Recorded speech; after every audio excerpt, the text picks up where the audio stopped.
we have an attorney general in Michigan who I've talked about multiple times. I often use Michigan as an example because it is a purple state with a left-leaning government at the moment, a left-leaning state government, which is a pretty good microcosm for what the nation's going through. I also know it a little bit better because this is where I did local reporting for a while. The Attorney General is Dana Nessel. One of my major criticisms of her was that when Michigan had fake electors try to sneak into the Capitol building to illegally replace the actual electors' submission or submitted electoral votes with a forged document from the fake electors, AG Nessel handed that investigation off to federal authorities. I talked about that specifically on this channel. It was a major disappointment for me. It was one of the main things that I did not like about Nessel. And I wrote her about it. I wrote her as a local news reporter, asking questions and getting the boilerplate answers. I wrote her as a citizen of Michigan, as I encourage you guys to do in your own states. Write the people who you think are letting you down and tell them why you think they're letting you down. Well, it seems she's heard us. It seems a couple other folks were doing the same thing. It doesn't take that many, by the way. 5 or 10 people can make the difference. It sounds like too few, but that is how little engagement we have in this level on politics. We just started getting left-wingers to regularly vote. Believe it or not, 15 years ago, it was the hardest thing in the world to get a young person to show up to the voting booth, to get somebody who believes in progressive politics to show up on election day. It was very difficult. Now, that's a comparatively active group of voters in America. Excellent. But we have yet to master this next part, which is contacting our representatives. We don't have to wait 2 years to shift politics in the country. Every day you have an opportunity. Dana Nessel has now, I don't even want to say changed her tune. She's adjusted course. She has seen the same thing that we have seen, apparently. Perhaps she was made to see it by the campaign that's been going on to contact her and say, God damn it, do your job. Because here she is on MSNBC with an announcement about investigating the state elector plot in Michigan. And your AG can do this too if you are from a state that had such a plot. Here it is. Let me ask you about your state for a moment. On Friday, you reopened an investigation into the 16 Republican electors who falsely claimed that Donald Trump won Michigan in the 2020 election, citing new evidence released by the January 6th committee. Michigan GOP co-chair Michon Maddock has already basically outlined their plan to submit these alternate electors. Your reaction to that, and talk to us about how you came to the decision to reopen this investigation. What was specifically the new evidence that compelled you to do so? Well, look, there has been a mountain of evidence in this case, honestly, since the very beginning. We referred it, along with many other state AGs in swing states, to the federal authorities. Wait a minute. Let me just highlight that point for a moment. He just said, all right, you reopened this case. You had paused the state case on the fake electors plot in Michigan. You just reopened it. What new evidence caused you to reopen it? The assumption being something has changed. Dana Nessel gave an answer that reminded me why I like her. Why I've been wanting to be a fan of hers. She just said no new evidence. Time has passed. It's what we've been railing against on this channel. Look at the description for the last live stream that I did, the full show. It's just, it's the Trump charges one. It's just a list of all the things we know Trump did that we've yet to get any resolution on. Yeah, she's got a fantastic point. The federal government is dragging its feet. The federal government has done a pathetic job of holding the insurrectionists accountable. And frankly, justice delayed is justice denied. We're already dealing with the consequences. People that helped plot January 6th, or at least people that appeared to have helped plot January 6th, are still in office. Scott Perry, still in office. Matt Gaetz, still in office. Marjorie Taylor Greene, still in office. Lauren Boebert, still in office. People who are election deniers have been elected. Why? Because the American people see that there was a serious accusation from the left, supposedly the left, from frankly, what would have been considered the average politician, what feels like a million years ago in 2015. And they've seen the DOJ not make any arrests of politicians. What are they supposed to infer from that?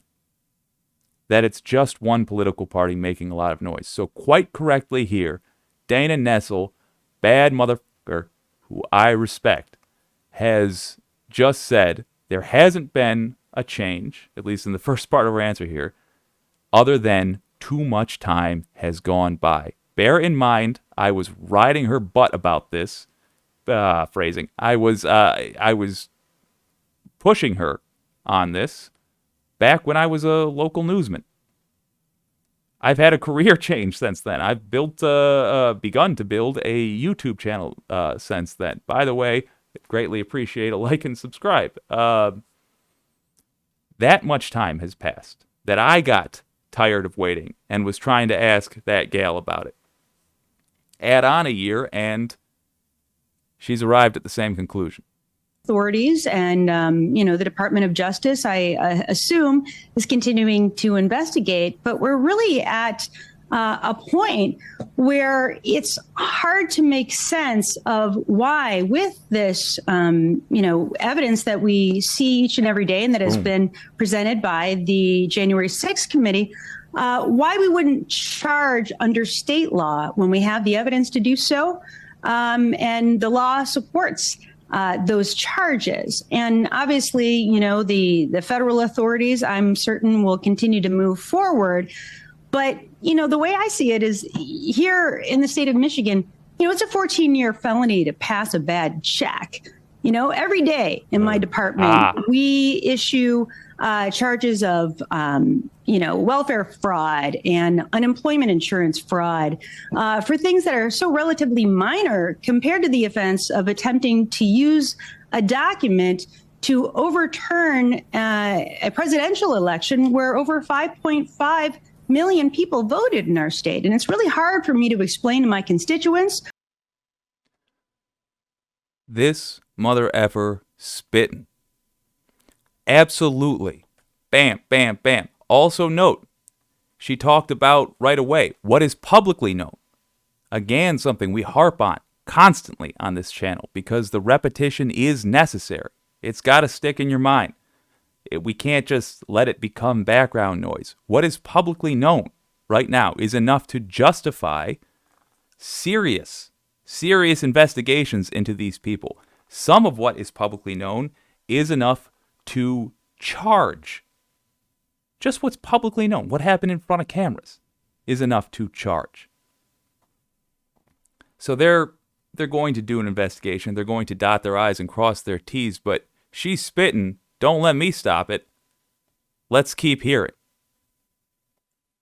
And it's hard for me to reconcile personally why it is that if you have enough money and influence and power, that you can get away with just about any crime. I don't think that that's a good policy And Yes, I don't Dana think it's Nessel. what the people who elected me to office want to see.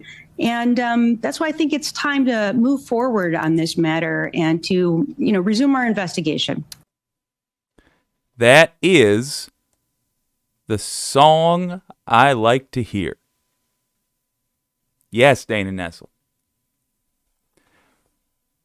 This lady, Attorney General Dana Nessel, has just been moved up significantly in my book. She's always had takes like this. I hate it. I felt frankly let down that she did not pursue these state charges against the fake electors. I saw that as a cop out, frankly, and said as much.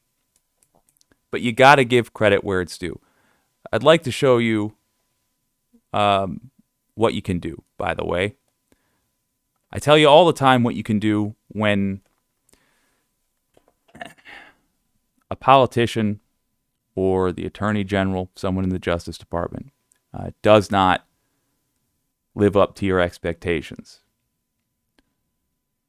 When they do live up to your expectations, however, you should let them know as well. I'm going to cut off some doxing information that I've accidentally put on here, but here's the letter I wrote her, the email I wrote her earlier today.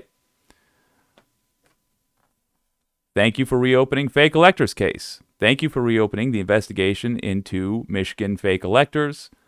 Frankly, I had been losing faith, let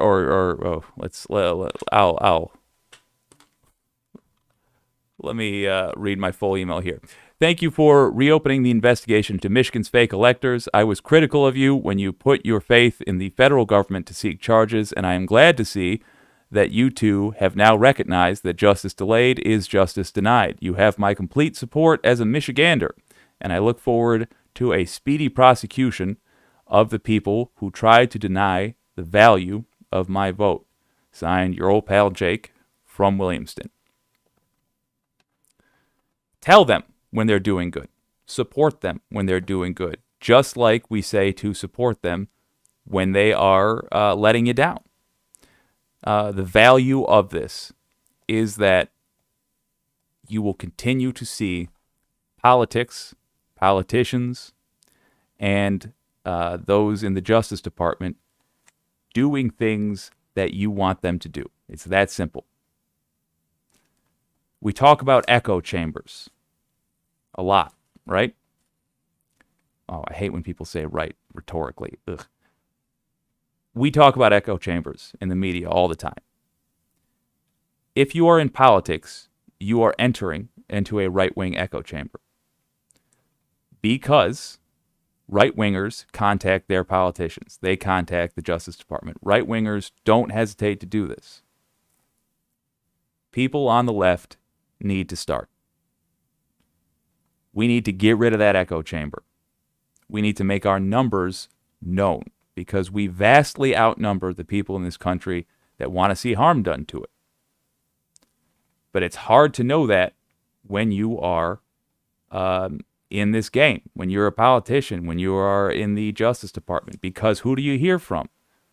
Crazy right-wingers. And it's easy to think that's the majority of the country. It's easy to think that's the majority of the voters in the country.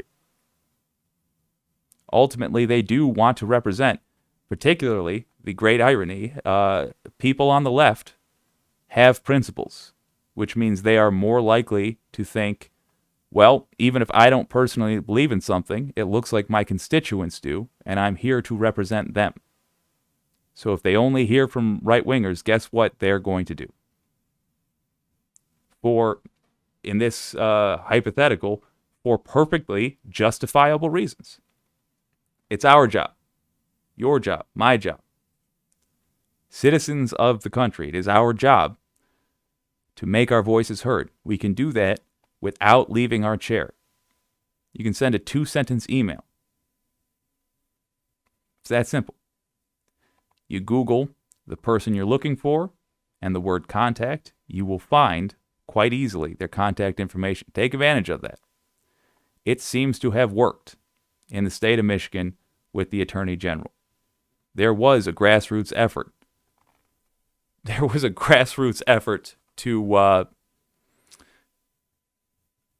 To get those state charges filed and not wait for Merrick Garland, the world's most well-known coward, to get to work.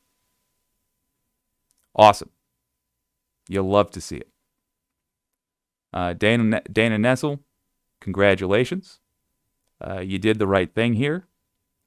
And for those of you wondering what her character is like, how effective she is as an attorney general at putting together a team of prosecutors and seeing something through, this is the gal that caught the Wolverine Watchmen, who were going to try to kidnap the governor of Michigan and kill her. She prevented that, and she got actual serious charges filed, and she got convictions. 16 years for the leader, I believe. 19.5 for one of the more insane members. That's Adam Fox, the leader. Barry Croft, the guy that got 19.5 years. I don't remember what Adam Concerta got, but she got actual prison sentences for terrorists. Now, I've been growing up hearing about the Michigan militias all the time, and I've been always baffled why they don't get arrested. Dana Nessel knows her business. This bodes very well for actually seeing justice in the United States of America. Donald Trump may be named directly. I know that seems crazy. Of course, why wouldn't he be? Who are they doing this fake elector plot for? I don't have that much faith. But I do know that of those who are currently operating the United States of America, Dana Nessel's one of the best.